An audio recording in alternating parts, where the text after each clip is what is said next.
Good morning, Flagler County. I'm Rich Carroll. You're listening to Flagler's Morning News on Monday, May 15th.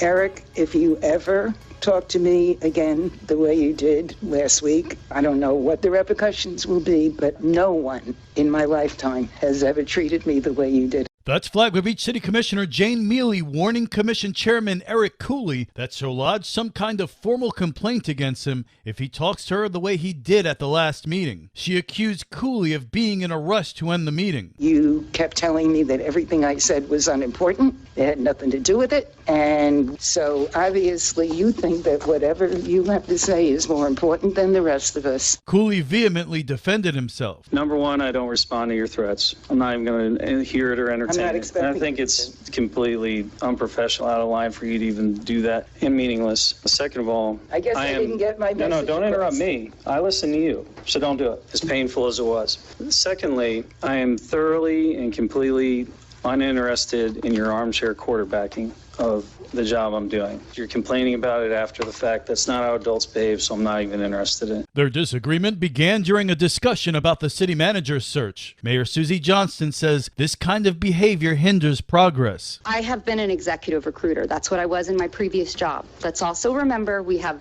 potential city managers that are watching that when we're micromanaging a executive search firm on what they are the subject matter of, it's going to reflect on our city and how we act as a commission. And we need to keep that in mind. This local news is a service of Flagler County's Toyota dealer, Beaver Toyota US 1 St. Augustine, here to wow you. The Florida Highway Patrol reported that a 60-year-old Palm Coast man was discovered dead in his vehicle on Friday. According to authorities, law enforcement received a call at approximately 5:30, alerting them to an unresponsive individual in the parking lot of 465 Landing Boulevard, which is close to the Palm Coast Landing Senior Apartments. Emergency responders promptly arrived at the scene and found the man seated in the driver's position of a sedan. Subsequently, he was transported to the hospital, where he was pronounced dead. The circumstances surrounding the man's demise remain under investigation.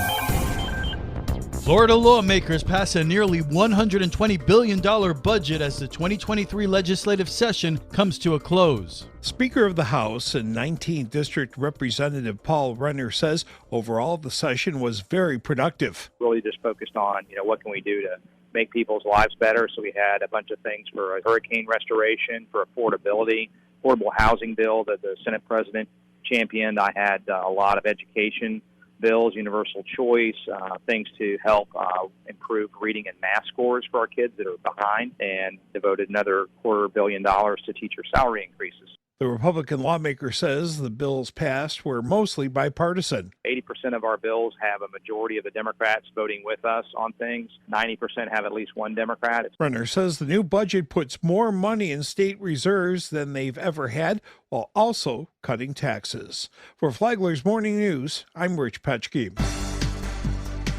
A woman is arrested after Flagler County deputies say she tried to stab a deputy with a sharp tool. Deputies received a call Thursday about a woman riding a bike against traffic who almost caused several collisions on East State Road 100. Deputies say they got several more calls the bicyclist was keying cars on the roadway as she rode past them. A deputy attempted to stop Breanne Godory at 100 and Aviation Drive when she fled into a grassy field where she violently resisted her arrest. Police say she tried to stab the deputy in the leg several times with a fix-a-flat tool. Deputies had to deploy a stun gun to subdue her and cuff her.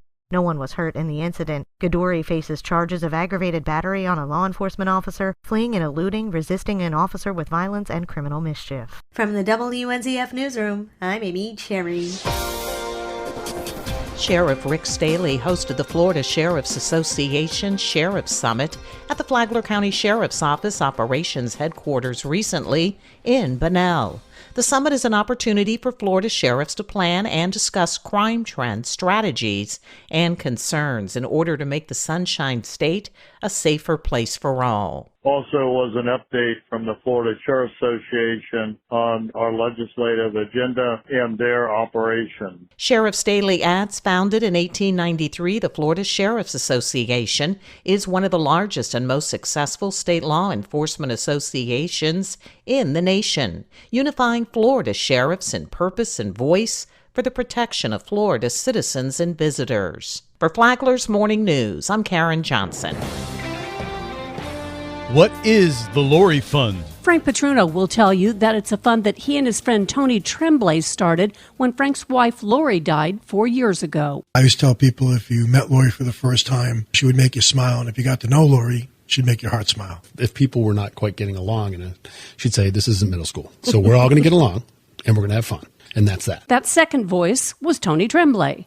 When the Tremblays and the Petrunos moved to Florida, the guys worked together for a long time and have been friends for years. Listen to Lifeline on WNZF Saturday mornings at 9 or on the Flagler radio app. From the WNZF newsroom, I'm Deb Albertson.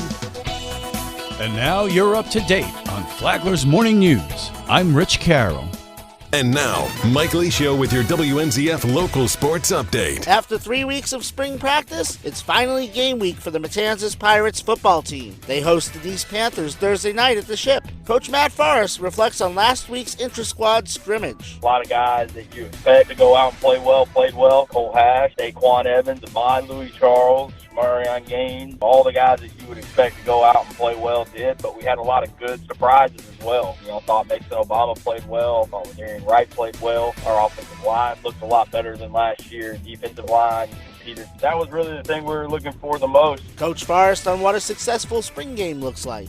My goals this spring have been the same, and they're going to be the same on Thursday night. We want to keep our kids healthy. We want to finish the spring strong, injury-free, and then we just want to establish our depth chart. We want to come out of Thursday night's game going, these are our 11 starters on offense, these are our 11 starters on defense, here's who our main backups are, here's who's still competing for a starting job, and just have a good idea of going into June and July. All right, these are the guys that we can put in a game they can compete and we can win with. In the NBA, the Miami Heat advanced to the Eastern Conference Finals, defeating my Knicks 4-2. Jimmy Butler says Miami's not done yet. It means we are one step closer to our goal. We got 8 more to get. Like I always say, we always going to be in this thing together. I'm so proud of all of my guys. Game 1 is in Boston Wednesday night. The Tampa Bay Rays picked up their MLB best 31st win of the season, edging the New York Yankees 8-7 thanks to a Taylor Walls grand slam. After an off day, the Rays begin a 3-game set in Queens Tuesday against the New York Mets. The NFL schedule was released last week. The Jacksonville Jaguars will open at Indianapolis September 10th, play back-to-back games in London in October, and travel to Tampa Christmas Eve. WNZF is your home for the Jaguars. Hear all 17 games right here.